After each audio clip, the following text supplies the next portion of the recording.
All right. Come on. Let it in. Cool. Y'all ready for the clip? Let's go. Has been identified tonight in the prison stabbing of former hip-hop star Tory Lanez. According to the California Department of Corrections and Rehabilitation, Lanez was stabbed by inmate Santino Casio at a housing unit at the California Correctional Institution in Tehachapi. That attack happened early yesterday morning. An Instagram post from Lanez's account says he was stabbed 14 times in that attack, causing both of his lungs to collapse. The post goes on to say he's now breathing normally and is in good spirits. The former rapper was sentenced to 10 years in prison back in 2023 after shooting fellow hip-hop star Megan Thee Stallion at a house party in Los Angeles. Casio was serving a life sentence in prison after being convicted of second-degree murder in 2004. One thing that I will always do, if I don't get it wrong, I give myself a little bit of an out. But hey, I got it wrong on this one, but as far as the collapsed lungs and stuff like that, I'm still not believing that. But what I will say is that 50-50 yard he on and all that stuff, this was not no hit. Let me emphatically tell y'all why it's not a hit. Because I'm just about to expose the person who stabbed up Tory Lanez. Y'all ready? Oh yeah, you read the title, didn't you? Let's go. Well, after y'all done getting mad at me, let me expose the person who stabbed the boy, Tory Lanez. Sounds good? Cool. Boyfriend shot and slaying a 13-year-old. The boyfriend of a 13-year-old girl who was found shot to death early Sunday in an apartment the two shared in Lancaster is being shot for her slaying, authorities said Tuesday. Santino Sonny Casio, a 20-year-old parolee, allegedly shot Evelyn Brenda Cendejas in the head following an argument late Saturday night, said Los Angeles County Sheriff Sergeant Rick Myers. Police believe Cendejas ran away from home in Palmdale and moved into a duplex apartment in the 1100 block of West Avenue, H14, with Casio in April. We didn't know where she was staying, said Cendejas' cousin, Robert Mendez, 19. She would call just to let us know that she was all right. The last time the family heard from Cendejas was Mother's Day, Mendez said. Casio, described as 5'9", weighing 190 pounds, with a shaved head and brown eyes. He has a tattoo of a paw print on the back of his head and a tattoo of horns at the front of his hairline, said Lieutenant Dan Rosenberg of the Sheriff's Homicide Bureau. He is currently on parole from the California Youth Authority for burglary. Rosenberg said, "How could this happen to a 13-year-old girl?" said Cendejas, a 26-year-old brother who declined to give his first name. "She's my baby sister. We're trying to do everything we can to make sure that this person is caught and justice is served. Anyone information is asked to contact the County Sheriff's Homicide Bureau at 323-890-5500. But you ain't got to do all that. He already caught. If it was a rapper, hey, y'all would be like, yeah. But because it's this person, I got to go way harder. Two relatives heard 22-year-old Santino Sonny Casilo arguing with his 13-year-old girlfriend minutes before she was shot in the face with a shotgun.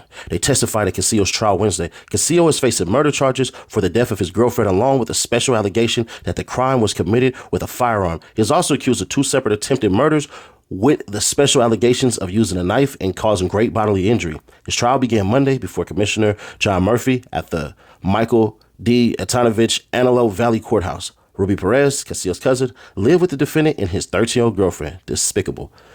Evelyn Brenda Cendejas in Perez's apartment in the 1100 block of East Avenue, H14. Perez was getting ready to go out with her friend, Elaine Gonzalez, who also is related to Casillo. About 10 p.m., June 8, 2020, when they heard Casillo and Cendejas fighting and Perez saw Cendejas cry, she testified Gonzalez and Perez went outside so that Perez could smoke. Minutes later, they heard a shotgun blast. Perez said within seconds of the shot, Perez and Gonzalez testified they saw Casillo running from the house. "I met Sonny Casillo at the door," Gonzalez said. "He just looked really pale and shocked or scared and said, 'I've got to get out of here.' He looked like a zombie," Perez confirmed. Minutes in the testimony Wednesday, Zendaya's mother went from quiet tears to loud sobs and the court recessed briefly. The mustached Casillo sat attentively at the table beside his defense attorney, scribbling notes, strapped to his chair by a chain imperceptible to the jurors. Castillo wore what appeared to be a paw print tattoo on the back of his shaven head and a somber black shirt and pants as he listened to the details of that bloody night spill forth. Gonzalez said after she heard the gunshots, she ran into the apartment, scooped up her kids who were watching cartoons, and ran away. Perez also ran inside the apartment and stopped just outside of Castillo and Zendaya's room, where she saw a smoking shotgun lying on the floor. I just stood by the door to listen, Perez said. You didn't hear anything, did you? Defense attorney Avram Harris said. No, Perez said, choking back tears. When she didn't hear Zendaya's making any noise, she grabbed her purse and fled the apartment, Perez said. That night, she snorted methamphetamines, Perez said. I was high. I was scared. I didn't know what to do, she said. She returned hours later and reported her story to investigators. Castillo remained in hiding for nearly 2 weeks until he was found on June 20th. It appears only Castillo knows what happened inside the bedroom when Zendaya's was shot. Daniel Aiken, a coroner employee, testified that the shotgun must have been about 4 inches from Zendaya's face. Graphic pictures of Zendaya's wounds were displayed as Aiken detailed her injuries. Aiken also said Zendaya's had black powder transfer or residue of unexpected gunpowder on her index finger that could have been from any type of handling of the weapon, including pulling the trigger or shielding her face. Akins added that the blood and tissue spray reached the walls and the ceiling, possibly indicating that the shotgun was cocked at an upward angle when Zendaya's was shot. Testimony is expected to continue today. Hey, yo, can you subscribe and turn on that bell too? Because when you do, you're helping unbiased, independent news. Morning, brother. The next came out and bust on the boy Tory. You know, they airlifted him and all that. So you know how that's gonna respond when we come off this shit. We're gonna respond the right way to that. They laid the yard down. No, it happened in the building. What was it over? It was over some. What he had did he have a debt, a gambling debt or something? Nah, nothing like that. Shit, we don't even really know. We don't even know the whole situation. You know. So it was just like some foul play. So it's gonna be up. Yeah, for sure with some foul play. Damn, cuz. Wasn't nobody right there with him when he went down? Yeah, I guess nobody wasn't. He was by himself out there. He got a whole chair full of mix. He on a whole chair full of mix. Wow. Because you already know, once we get off this shit, we put some player on. I'm already knowing. God damn. You don't know if he gonna be all right or not either, huh? Nah, we don't know yet. He gonna be all right there. He gonna pull through, though. That's right. That's crazy, because I've been out here the whole time he's been going through what he's been going through. I've been feeling like that nigga got railroaded. I hate to see him in that position. I'm glad. Man, for sure, he got railroaded. Yeah, he got railroaded. I'm glad that that's an innocent man in prison, bro. I believe it, 100%. How he been programming in there? He been programming cool? All he do is program, come outside, work out, play ball, do him. That's right. I heard it's been cracking up there too. It was a riot the other day, not too long ago. Yeah, he was like I want to say like 3 weeks ago it was a riot. Yeah, I got like 2, 3 weeks. Yeah, he be cracking up here.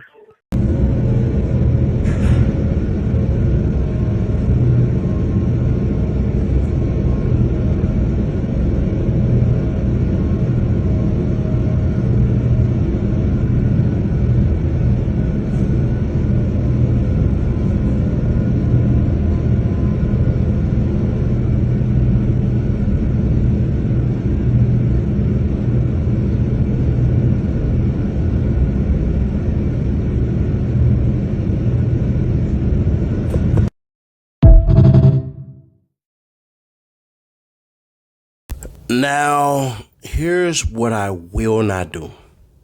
I'm not about to sit up here and act as though on each side they ain't got some people with skepticism. If there's any Aryans or any Woods watching this, y'all once upon a time took care of Charles Manson and let him run with y'all. So I don't want to hear nothing. Don't bring that politics, because every side, every color, every race has some horrible people that done did some things to kids. Now, some of y'all might be, well, Seti Nash, why are you defending him in general? What happened? You know, you trying to keep the peace? I don't give a damn about the peace. So this is what I'm going to do. I'm going to tell Hassan Campbell to shut up because you ain't black. So how you going to tell us what to do, bro? You're Puerto Rican, Boricua. Now, if you embrace your side as a Puerto Rican and saying you're a black Puerto Rican, cool. Then, all right, you got free range to say whatever you want to say. Hey, you're good here. But if you one of those Puerto Ricans who, hey, I know black, you got to shut up about this one, bro. And on the real, you can't say nothing about it anyways because you ain't get back at dude who put his 3-inch, 4-inch, what did you describe it? His premium cut 5-inch salami on your thigh and slightly touched the cheeks? No. You cannot say nothing, mijo. Cállate la pinche boca, joto. Wey. Órale. Mira. So, nah, you can't say nothing, Hassandra Longbottom. So leave this one alone. Let this for the California Bear, the West Coast Thanos, and Bison of it all. Here's what it is. Bruh, that ain't the first time that man did that. That man did that before. If I'm Tory, I'm celebration time. Come on. Why? Well, because they failed you. They failed you. There's going to be those individuals who will say certain things, and everybody's entitled to it. Even though I just got to add Hassandra Longbottom, he's entitled to his own opinion. On the same internet, I spoke on East Coast songs, spoke on East Coast rappers, spoke on East Coast beef, so everybody's welcome to it. I'm not one of those dummies who's gonna be like, it's California, you can't say nothing about it. What I will say is this: we got to get to a point where, unfortunately, shit like that can't happen. How the hell is it that everybody else in there, it seems, runs with everybody else? If Tory wants to run general population and all that stuff and everything like that, he gonna have to get up out that 50-50 yard, bruh, and go program with the gorillas. Now, they say that he programming. They saying he doing his 1s and 2s and all that and everything like that, and I'm inclined to believe it. But in instances like this, bruh, the more the merrier. Now, there was rumors and stuff, and it sounded, what it is. I got that wrong. Maybe I didn't. But maybe Buddy just went off the deep end. So I'm going to just say he went off the deep end. I'm not about to say that Tory Lanez went ahead. Hold on. The Thunder just won? Did the Thunder just win?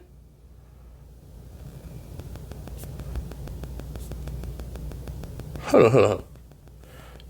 Oh, it just won. Sure did. Thunder just won. That's crazy. I'm not I root for the Bulls, but shoot. I don't know. I don't really care. Anyways, so yeah, man, we're not finna sit up here and do all this BS. Let's get it straight cracking. If they decide to riot against it and everything like that, all right, cool. Then so be it. This is what happens in prison. These are prison politics. The reason why so many people, myself included, being told what I was told, bruh, it's gonna go up or it better go up today, was because it didn't sound believable at the time. Everybody who said something, essentially, we're talking about it in terms of what was supposed to happen, not what did happen. So that's where the falsity, where the mess up, where the paint the wrong illustration comes from. Just is what it is. But what's supposed to happen? Now what's supposed to happen is it's supposed to be a riot, it's supposed to get shut down, and then people move along. We will see. If that prison riots because of Tory Lanez, he will go down as a legend. That will cement Tory Lanez in a space bigger than majority of rappers. Let's just keep it authentic. They're not going to see it as, a black dude got stabbed by a Mexican. They're not going to see that at all. They're not going to see it as politics. They ain't going to see it as anything. They're going to see it as, the blacks in the freaking system, they rose up again.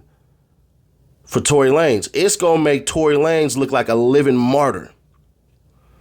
I'm just telling y'all the truth. This right here will propel Tory Lanez to heights that I think he might just have to rap gangster. And if it turns out that he said nothing, well, technically he can't speak if he got stabbed twice in the lungs. If he said nothing and kept his stitch lip and kept his silent, woo, that's going to turn him up even more, bruh. That's going to make Tory Lanez more gangster than a lot of people. You shot your bride. The SA shot his bride too, even though she was a little kid. You went in the pen. You programmed with the gang. Well, not my gang, but you programmed with a gang. You ran black in there. You didn't PC it up. Granny on a 50-50 yard, but who gives a damn? And hey, bruh, you got stabbed up. Let it tell about it. And your homies rode for you. It is what it is. But y'all, let me know y'all thoughts. I know y'all probably like, damn, Sadie Nash, you're supposed to come out here and speak more positive. And I get it. I overstand that part. But I also understand, listen, yeah, it's certain things that's supposed to happen. And if they don't happen, it says more about how they program in there than anything. Because if he's been doing what he's supposed to do and been taking care of people, take care of canteen and all that and everything, bruh, hey, somebody got to go jump off. It just is what it is. Now, some people can say, well, Buddy is a lifer, bruh. You know what I mean? And that's that. Yeah, that's true. But also, for those who ain't understanding too, some of that stuff just so happens. So we'll see, bruh. I don't know. Because you did have an essay that fired on Eric Holder. And they called him a Nipsey fan. Well, let's understand something about Nip and black and brown relations. All you got to do is listen to the song FDT. That'll tell you everything. Or listen to Hotel Suite. Other than that, man, share to keep your people aware. Subscribe, turn on bells, stay notified. Now I'll catch you on the next one. Man, OTF duty low. Breaking news. Cuz got shot in his leg or his butt. Check out the details right here.